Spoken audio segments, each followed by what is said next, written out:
Hi, I'm Jay. And I'm John. And we're bucket list travellers. And today we're going to take you on a walking tour of Calle Atravesada in Granada, Nicaragua. We're going to start at the old train station that's just behind us, and then we're going to make our way to the markets. So let's go. We have the old train station here behind us, which is the Antigua Estacion de Tren. And it hasn't been used as a train station in quite a while. Since 1993, to be exact. But it is used as a technical college now. So it's good that it's being put to good use. And as you can see, the building looks beautiful. Yeah. The trains had been running for a long time, since the late 1800s. And it wasn't until the mid-60s and 70s that it started declining, brought on by the Managua earthquake of 1972. Was it shut down by the first female Nicaraguan president? Yes, Violeta Chamorro. Yeah, so I didn't realise they had a female Nicaraguan president. So, Yeah, neither did I. So that's pretty cool. But, yeah, first and only so far. So far. We're currently in Sandino Park, or Parque Sandino in Spanish. It's also known as Parque de los Poetas, and that's because there are a range of sculptures honouring Nicaragua's most famous poets. So Poet Park in English. Yeah, Poet Park. And it looks like there's an amusement park here, so we haven't really seen it in use, but it looks pretty cool, looks like a lot of fun.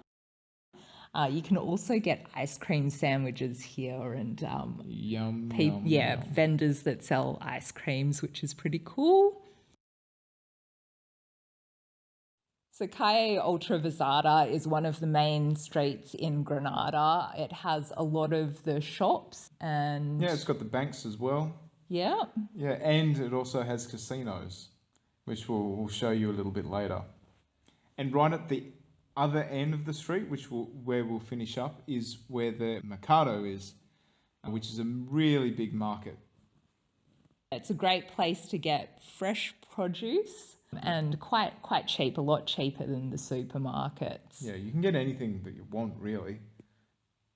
And what I really like about walking down a lot of the streets in Granada is that you can see beautiful views of Volcano Mombacho in the background. Yeah, it's pretty awesome. Yeah, so that's what you can see right off there in the distance at the end of this street. And that's one of the reasons we've chosen to walk in this direction. It's just such a nice thing to look at, and especially for us not coming from a country that's full of volcanoes, to be able to see a volcano every day is pretty cool. It's a dormant volcano, so there's no smoke or anything. What you can see is just clouds. There is a cloud forest up there, which is really cool. And I think there are smoke vents, so it does kind of steam a little bit, but no lava. It's officially dormant. Officially dormant. Yeah. And the views from the top, if you ever get a chance to go up there, the views are amazing. So you can see down to Granada, you can see all the Isletas and the lake. It's just beautiful.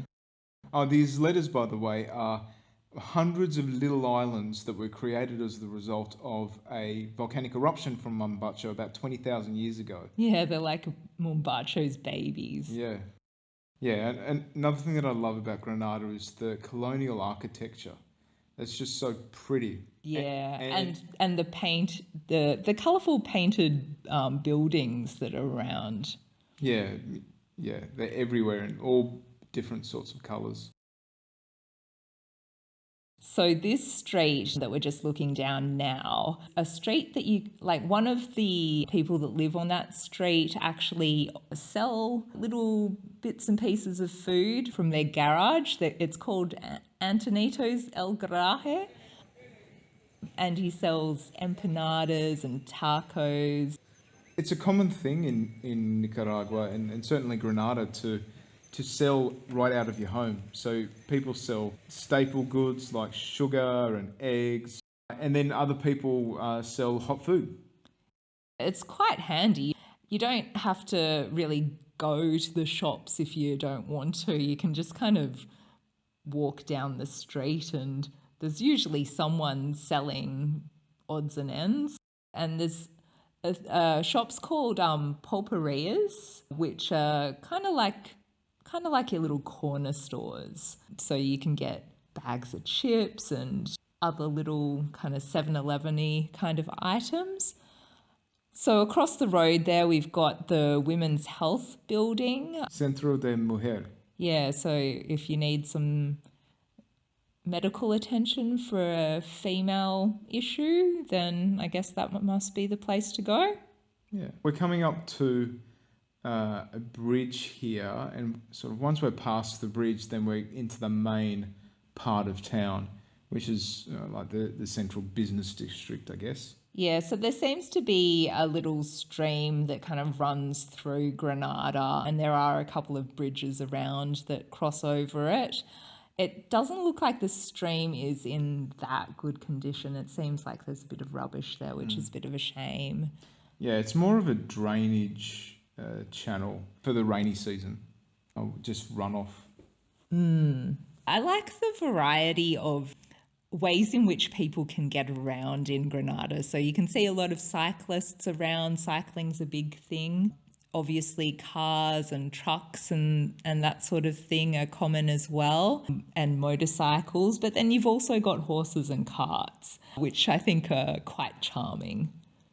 Yeah, what I think is quite charming is couples on bicycles. So you'll see every now and again you'll see a guy riding a bike with his partner just in front of him. That's pretty cute. There's a lot of pharmacies and different types of shops here.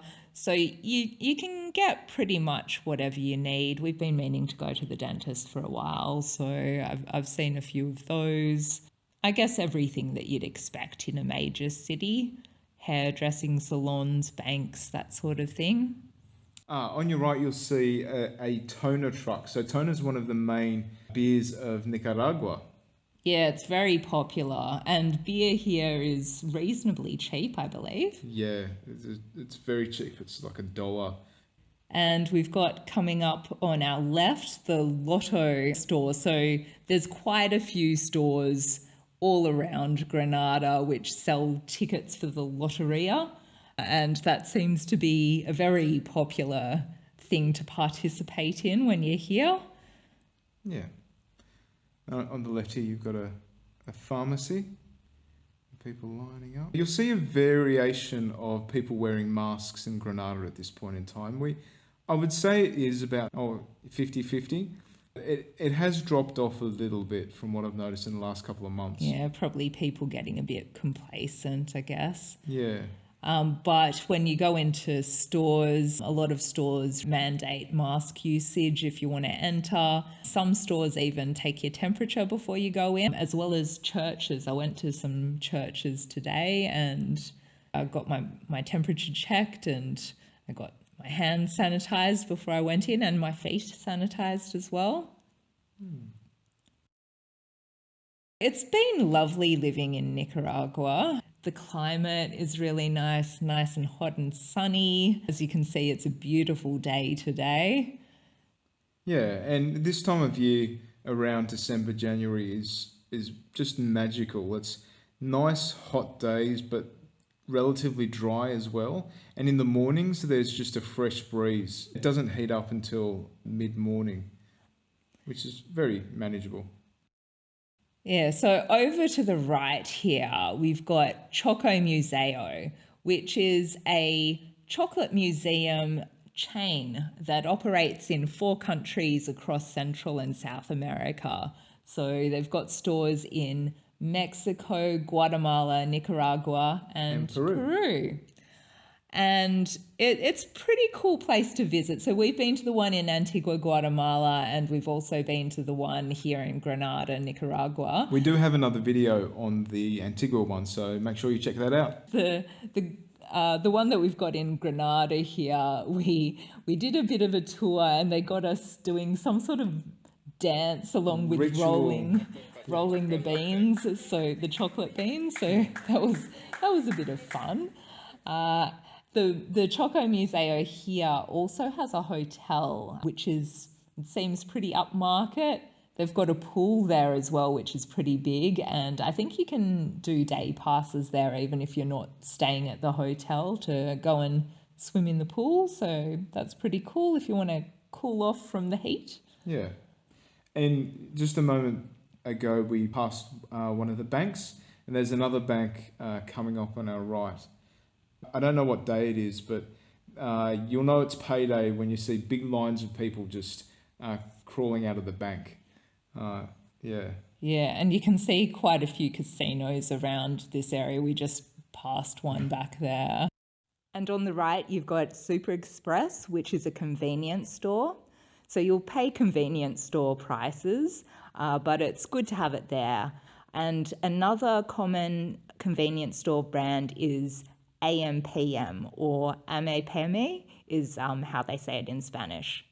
On the corners just around the bank here, you have people who exchange different foreign currencies as well.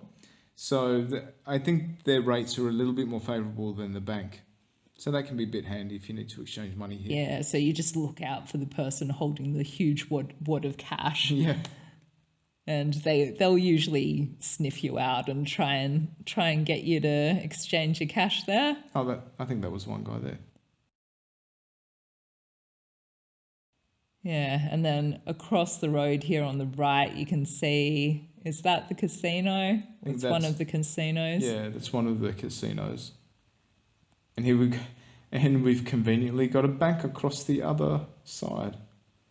I noticed that with the other bank as well. There must be a little bit of a strategy going on there with the banks and the casinos. Anyway. And slot machines on the other corner as well. Yeah. There's a car hire place just ahead as well, and dollar rent a car and a hotel. Yeah, so you can see the traffic's just getting a bit heavy here. We're in getting close to one of the main intersections.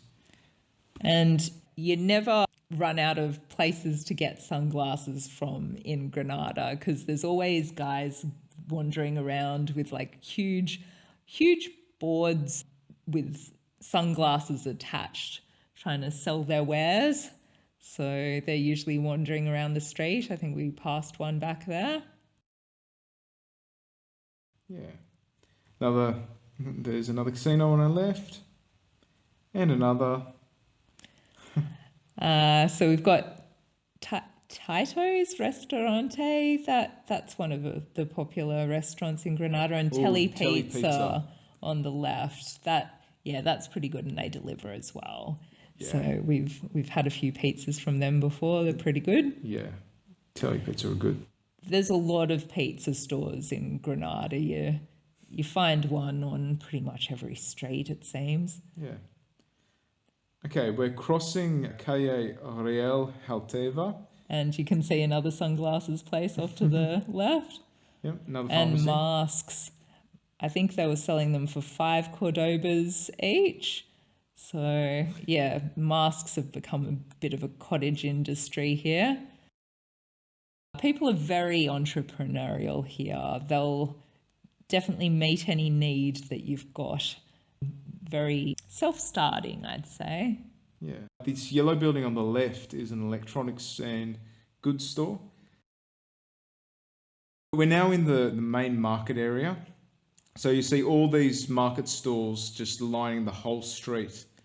Yeah, and lots of like little electronics vendors. You can see a few off to the right there. So if you need a new mobile phone, that's a good place to get them from, I guess. Yeah. Radio Shack, that's been good for getting your electronics there. So we needed a new hard drive recently and managed to get one from there. So that was quite handy. Yeah, 3 terabytes too. Yeah. So hopefully that'll last us for a while. Yeah, you got a couple of shoe stores on the left here. Ooh. Yeah. Lots of shoes. You can get anything in this street. There's anything you need. You should be able to find it. Yeah, it's quite bustling. And what I like at night, around December time, it's all lit up with all these wreaths on the street, which is nice.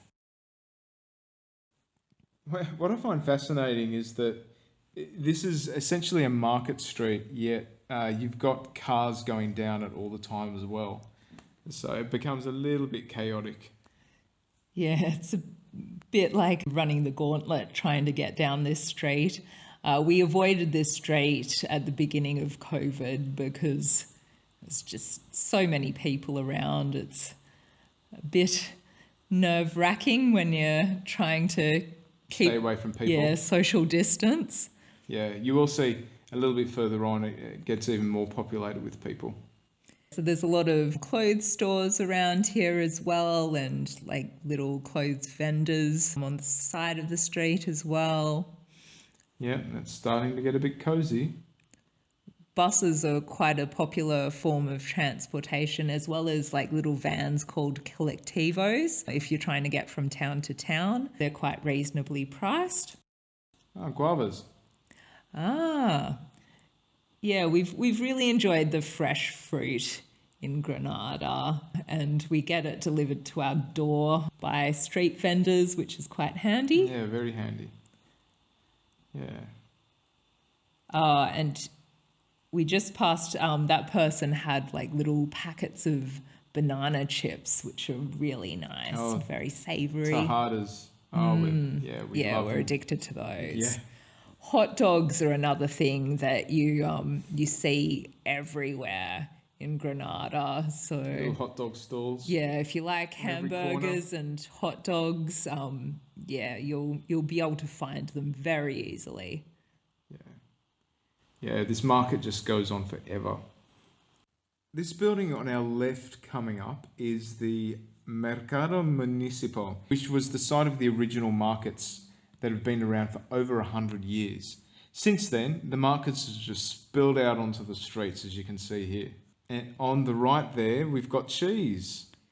Cheese seems to be quite a popular thing to buy in Nicaragua, and it's locally made, so you can get a cheese that seems pretty similar to feta, as well as mozzarella. Those seem to be the two popular ones that you can kind of get in a lot of markets and a lot of little stores. We got some off the back of a van the other day. Back of a truck. Yeah, that was interesting. He just had a loudspeaker on the top, and he was, spruiking his various dairy products. Yeah, but it was good though. Okay, coming up on our left shortly is the restaurant called Tosta Metro, or Banana Burgers. And they're famous for their banana burgers. So this restaurant's actually #1 in TripAdvisor. And it was also recently featured in a series called The Long Way Up with Ewan McGregor, where he cycled from Argentina all the way up to the US through Central America, stopping at Granada specifically to see this restaurant. So it's pretty cool that we got to dine at a restaurant that Ewan McGregor had been to just maybe 6 months earlier. Yeah, pretty cool. So... Well, what we loved about the restaurant was that with the burgers, they have basically fried bananas as the buns. And so they're not the sweet bananas that you typically think of, but the plantains. The green bananas, like these really big, starchy bananas that get crushed down and fried. It's really nice. And so that becomes the bun. And then inside you can have vegetarian ones or meat, pork. It's really, really tasty as well. And the service there was excellent. Yeah, so. The manager owner was really nice to us, and we got some amuse bouche or something. Like a little appetizers. Yeah, just free of charge. It was really nice. Yeah, really, really lovely guy. Highly recommended if you're in Granada. Oh, definitely. Oh, look, another Loto over to the right there. Yeah. And this big gateway on the right here is a Pali supermarket. Yeah, so we didn't realise there was a Pali here in Granada. We knew that there was a Maxi Pali, but a Pali is just a Maxi Pali is a bigger version of a Pali. So the main supermarkets in Nicaragua are La Colonia, La Union, and Pali/Maxi Pali. And we've actually done a video on looking at the supermarkets in Nicaragua. So check that out if you haven't already. People here are so friendly, so we often get people saying hello or waving to us as we go by, which is really nice. Yeah. Our neighbours in particular are just, super friendly, which is a good thing to have in a neighbour. Yeah. On our right here, we have a gas station. And this is one of the few gas stations that are actually in town. Most of them are on the outskirts and quite close to each other and near the highway as well. Yeah, which makes sense. I find this one a little bit peculiar because it's basically right next to the markets where there really isn't too much traffic. But I guess if you're in town, it's convenient to just pop to the markets and then fill up. And gas prices are about 120 Cordobas per gallon, which works out at about $3.40 US. On the left here, you've got another hot dog stand. And everywhere. Yeah, and you can see on the right here we've got a stray dog. Stray dogs and stray cats seem to be quite common all around Nicaragua. And so we're coming up to another bridge now, which sort of cordons off the main part of town, really. Yeah, so I quite like that you can see the bridges as kind of like a demarcation between the different sides of the city. Another handy use of bridges is to use as a landmark. So, fun fact in Nicaragua, there are no street numbers. So you need to have landmarks such as bridges or churches to get your way around. We've got plenty of videos with handy tips on living in Nicaragua. So to see more videos like this, please subscribe. We hope you enjoyed this walking tour of Granada, Nicaragua. We are bucket list travellers. See you later.